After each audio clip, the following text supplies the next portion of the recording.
Hola, bienvenidos. Somos la maestra Eva Rautenberg y el profesor Juan Carlos Rangel. Vamos a presentar el proyecto La educación en el mundo hoy. La educación comparada es una rama de la pedagogía que poco se ha abordado en la Universidad Pedagógica Nacional, a pesar de que es un campo de estudio fundamental tanto para comprender el estado en que se encuentra la educación en nuestro país, como para conocer los sentidos, las características, el desarrollo e impacto de los procesos educativos en otras latitudes.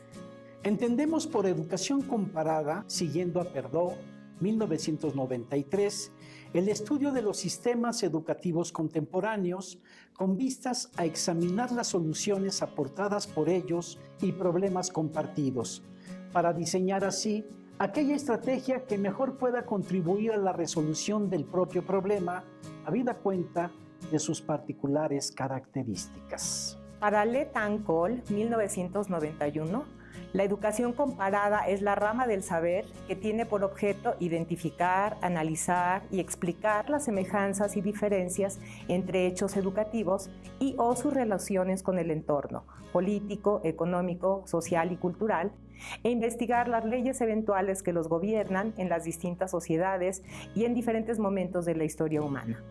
En la Universidad Pedagógica Nacional, a pesar de ser la educación su campo de especialidad, no se identifica proyecto alguno que se ocupe de poner a disposición de la comunidad universitaria información de lo que ocurre con los sistemas educativos en el ámbito mundial.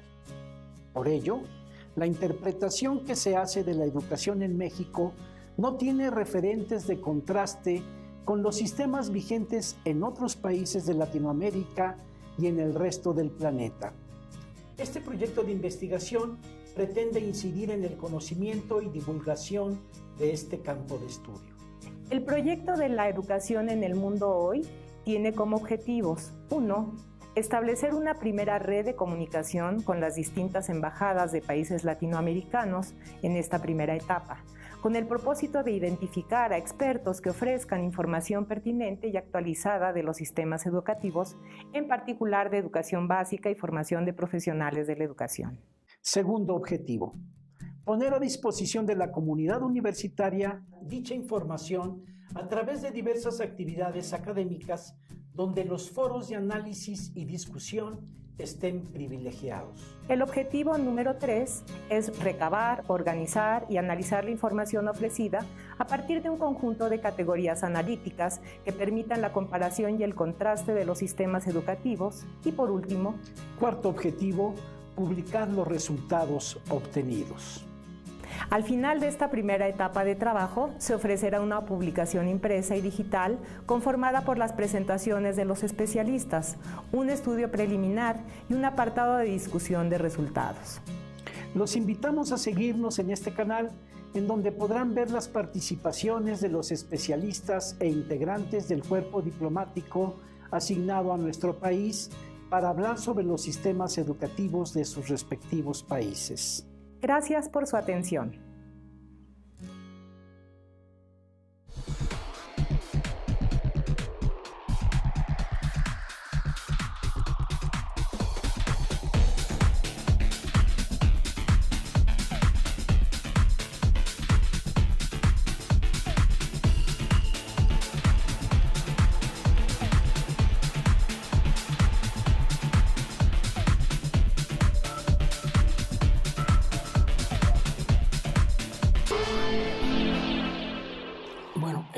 Primero, agradecer a la Universidad Pedagógica Nacional la posibilidad que nos dan de estar aquí para poder compartir con ustedes un pedazo o una parte de la educación cubana, de cuánto hemos hecho, de qué vamos o qué nos proponemos seguir haciendo en la educación, pero además no solo en Cuba, sino también en distintos lugares del mundo donde también tenemos muchos educadores cubanos que hoy están laborando.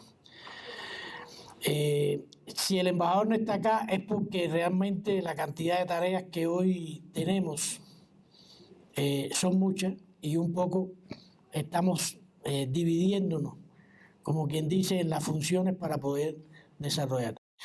Como nos habían comentado y habíamos hablado, sería un ciclo de conferencias donde por supuesto estamos comenzando con Cuba sobre la educación del mundo. Bueno, en Cuba desde el 59 lo único o parte de lo que estamos haciendo en el campo de la educación no es más que cumplir con los idearios pedagógicos de la pedagogía histórica de Cuba, y uno de ellos es José Martí.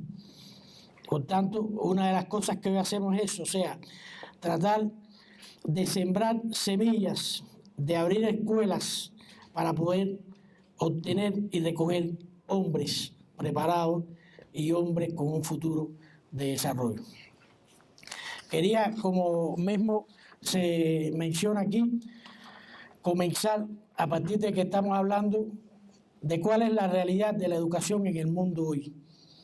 Porque como vamos a hablar de un ciclo y vamos a hablar sobre la educación del mundo, hoy hay una crisis en el campo de la educación, sobre todo en aspectos esenciales de la educación, como son el analfabetismo, donde más de 781 millones de personas hoy son analfabetos, pero fíjense qué particularidad, que 2/3 de estos son mujeres, donde el 58% de los niños de primaria no están escolarizados y otros 100 millones no la terminan, donde 63 millones de adolescentes de edad secundaria básica están sin educación.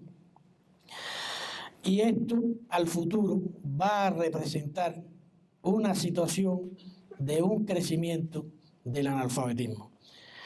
Y también situaciones de pobreza que hoy existen en diferentes rincones del mundo, que también de alguna forma inciden en los resultados de la educación. Para que tengan una idea de qué pasaba en Cuba antes del 59, que triunfa la revolución, y puedan ver con lo que hoy pasa en el mundo. Bueno, les puedo decir que en Cuba, cuando triunfa la revolución, habían 9.000 maestros desempleados. Teníamos solo 3 universidades públicas. Verán ustedes después cuántas universidades hoy tenemos en Cuba. Solo existían 6 escuelas normales para formar profesores. El 23,6% de la población cubana era analfabeta y el 50% de los niños en edad escolar, unos 800.000, no asistían a la escuela. La enseñanza media y media superior, por supuesto, era solo para una minoría. ¿Qué pasa después del triunfo de la revolución? ¿Cuáles son las primeras medidas que toma el gobierno revolucionario después del 59? Fíjense que va en correspondencia con ese pensamiento inicial de José Martí. Se crearon en un solo día 10.000 aulas primarias para escolarizar a todos esos niños que no asistían a la escuela. Y logramos en un solo año llevar la escolarización de la enseñanza primaria a un 90%. Hoy está en un 99,4%, que después verán más adelante. Conformamos la primera reforma integral de la enseñanza en ese año 59, donde determinaba que el objetivo principal de la educación era el desarrollo del ser humano. Por tanto, era la prioridad y era la principal tarea de la revolución.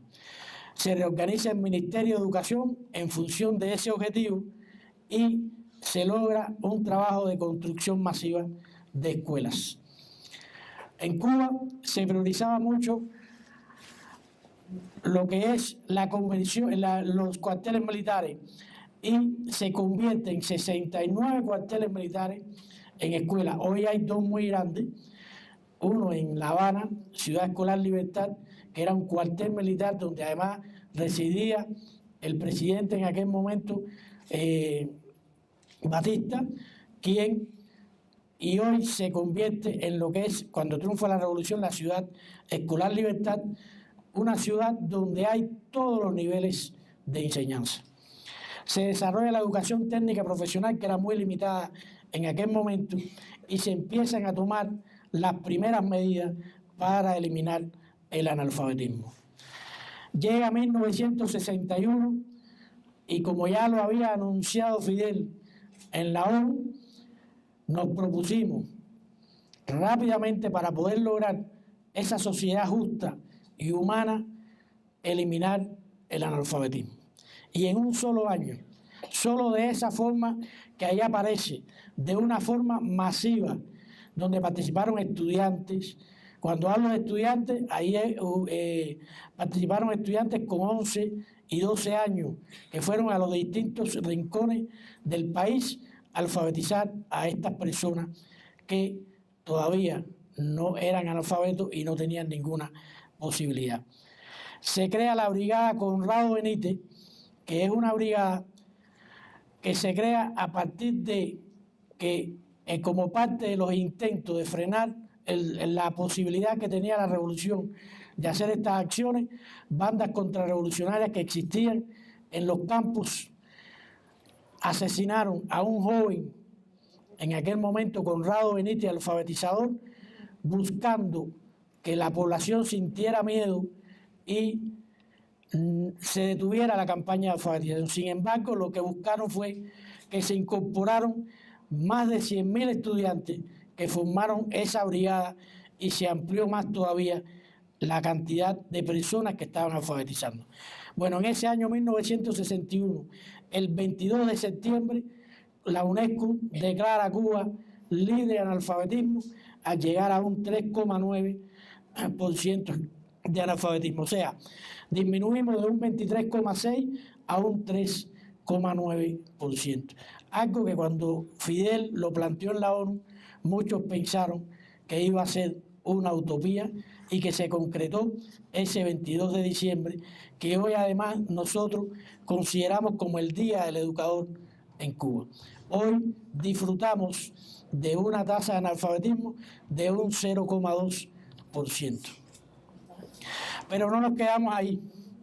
Fidel en el 2003 planteó: no existe justificación alguna para no poner punto final al analfabetismo, e incluso los países de bajo analfabetismo deben considerar suyo el problema, pues mientras existan iletrados en nuestra América, la responsabilidad es de todos, por elemental sentido de fraternidad histórica y porque la solidaridad mueve montañas. Y justamente a raíz de ese planteamiento, y teniendo en cuenta la experiencia que tuvimos en la campaña de alfabetización cubana, creamos un método de alfabetización que se llama Yo Sí Puedo, que hoy se aplica en más de 30 países del mundo y que ha permitido, desde que se concretó en el 2004, alfabetizar ya hoy más de 10 millones de personas en todo el mundo. Se aplica en México, se ha aplicado en diferentes momentos en 14 estados, permitiendo que se alfabeticen más de medio millón de personas, y hoy se continúa trabajando en el municipio de Chimalhuacán, en el Estado de México, donde han llevado el analfabetismo de más de un 7% a un 1,4% que hoy tienen en ese municipio. Pero bueno, ¿qué más hicimos en la etapa del 59 al 70? Bueno, nos dimos a la construcción. Por supuesto, si construimos tantas escuelas, teníamos que entonces formar muchísimos maestros para poder dar cobertura a esa educación que necesitaba el país. Se constituyó entonces el contingente de maestros voluntarios con 3.000 personas que fueron a educar a los campesinos que ya se alfabetizaban, que empezaban a formarse y a trabajar en diferentes lugares remotos y lejanos. Se constituye la Brigada de Maestros Vanguardia Fran País, que trabajó en las provincias de Oriente, Villa Clara y Pinar del Río, también en las zonas montañosas. Se creó el Plan de Educación para Campesinas Ana Betancourt, que eran muchachos que estaban en zonas, lugares muy lejanos, que prácticamente no tenían educación, y el objetivo esencial era enseñarles un oficio, enseñarles una profesión y que luego se pudieran incorporar al desarrollo de la sociedad. ¿Qué más pasó en esa etapa? Bueno, se toma ya la ley de nacionalización de la enseñanza. ¿Qué sucede con esta ley? Bueno, a partir de ese momento ya deja de existir la educación privada en Cuba y toda la educación hasta hoy en día en Cuba es pública, laica, gratuita, masiva para todos los estudiantes. O sea, todas nuestras escuelas tienen los mismos recursos, tienen las mismas condiciones y tienen las mismas posibilidades. Eso facilita que nuestros niños van a la escuela que está en su comunidad. Eso facilita también el trabajo para el maestro, porque todos sus estudiantes están en la comunidad de la escuela y les facilita todo el trabajo educativo y pedagógico que tienen que realizar con sus estudiantes. La enseñanza pasa a ser obligatoria en aquel momento hasta sexto grado, o sea, 12 años. Las guarderías tradicionales, que lo que hacían eran cuidar muchachos, pasan a ser círculos infantiles, donde además de cuidarlos, se les enseña y prepara para el desarrollo lógico, motor y el aprendizaje, y que lleguen con todas las capacidades necesarias a la educación primaria.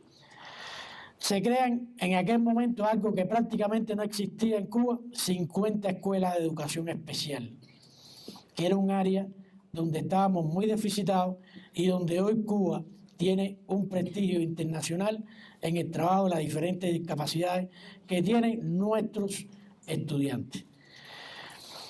Se crea la enseñanza obrero-campesina, o sea, si habíamos tenido tantas personas adultas que llegan a alfabetizarse, esas personas no se podían ubicar ni colocar en una enseñanza primaria normal, sino se creó la educación de adultos, la enseñanza obrero-campesina, donde estas personas que alfabetizaban se podían desarrollar y ampliar, desarrollar sus estudios primarios, secundarios, y hoy tenemos muy grandes profesionales que antes de la revolución nunca tuvieron la posibilidad ni siquiera de leer y escribir.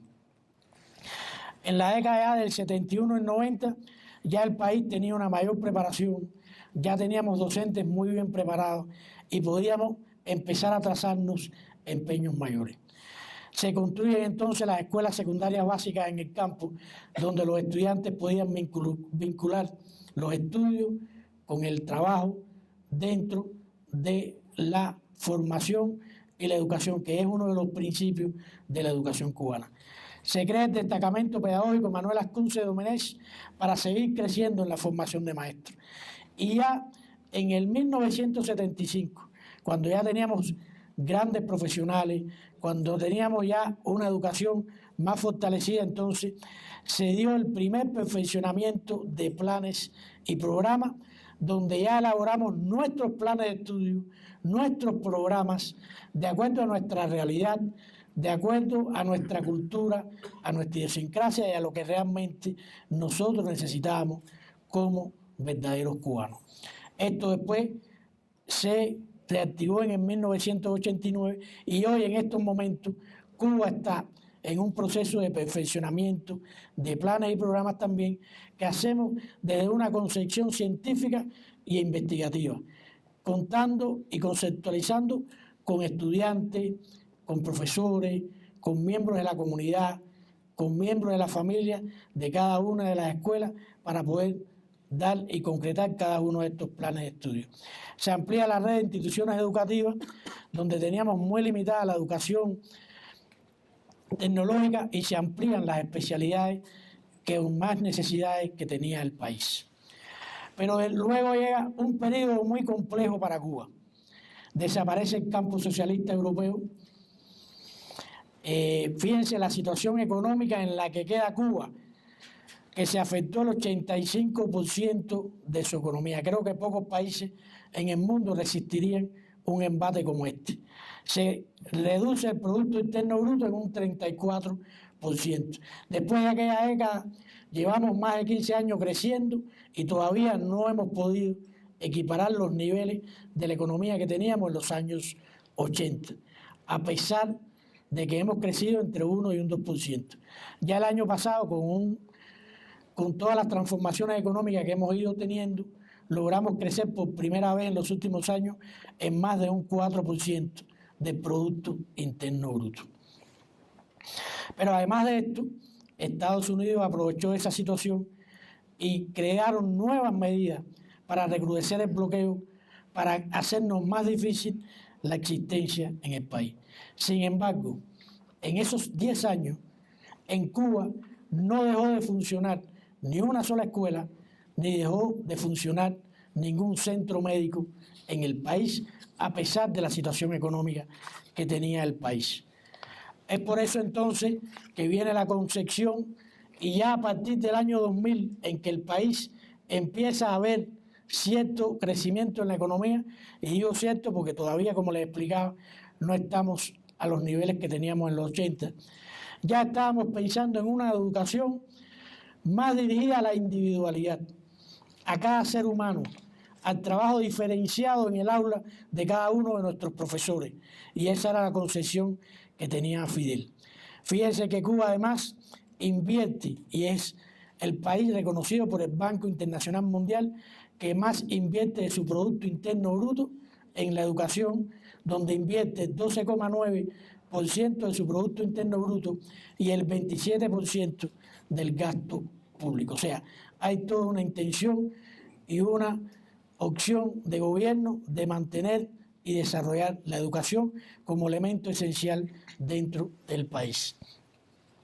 ¿Cuáles son los principios que sustentan la educación cubana? Primero, como ya les he explicado, el carácter masivo y con equidad de la educación. O sea, todos los recursos que tienen nuestros niños en cada una de las escuelas son los mismos para todos.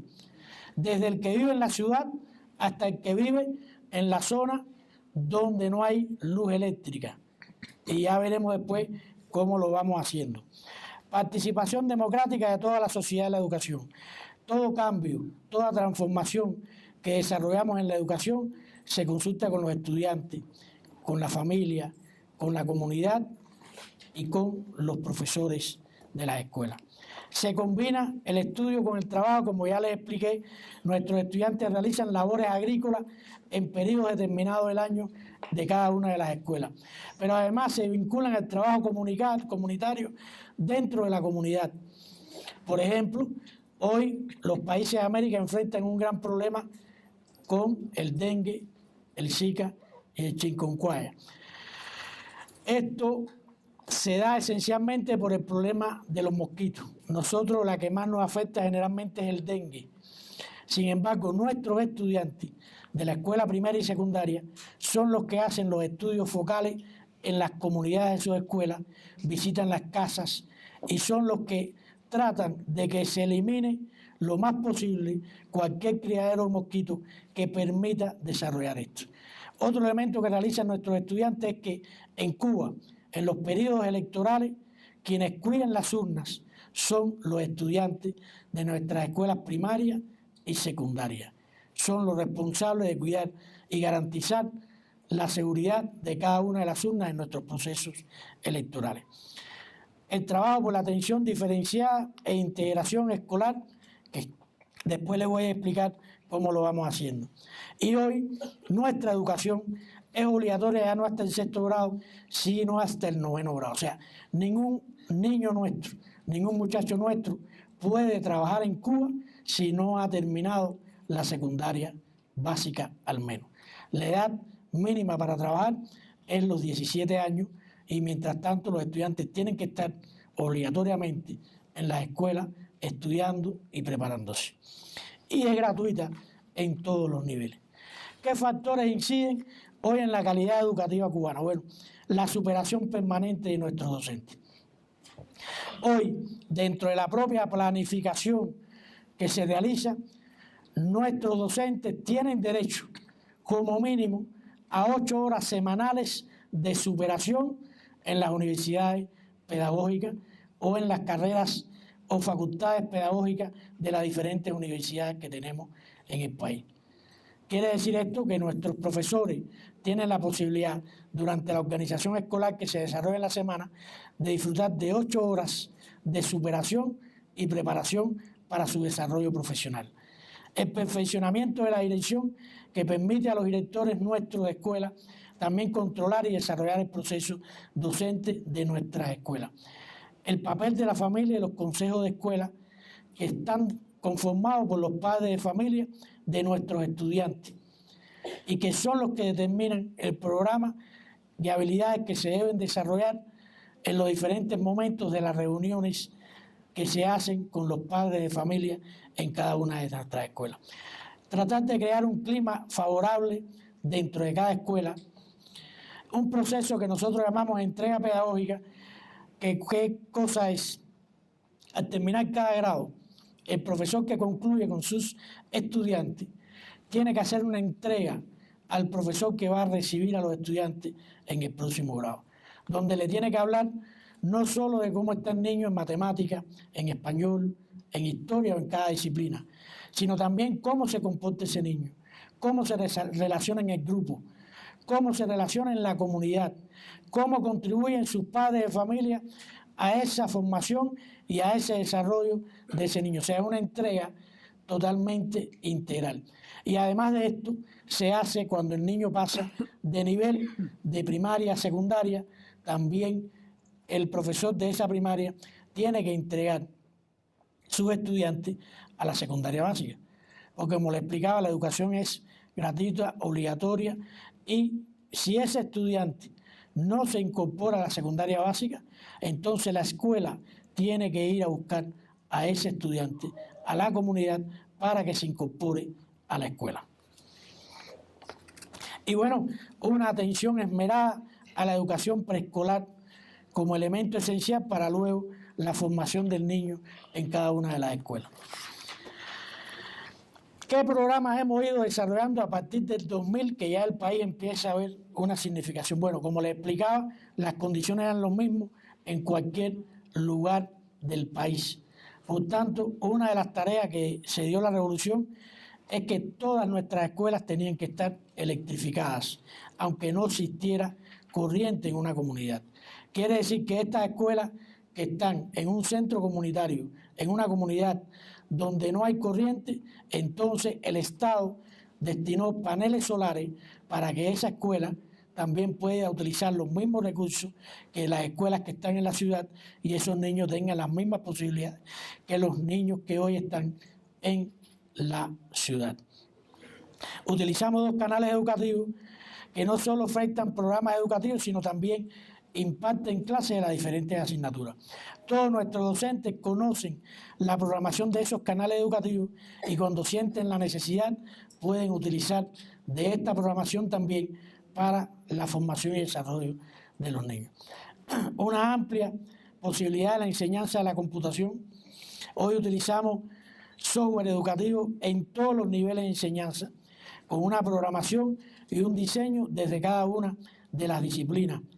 Un programa editorial Libertad que permite tener actualizadas todas las bibliotecas de nuestros centros escolares.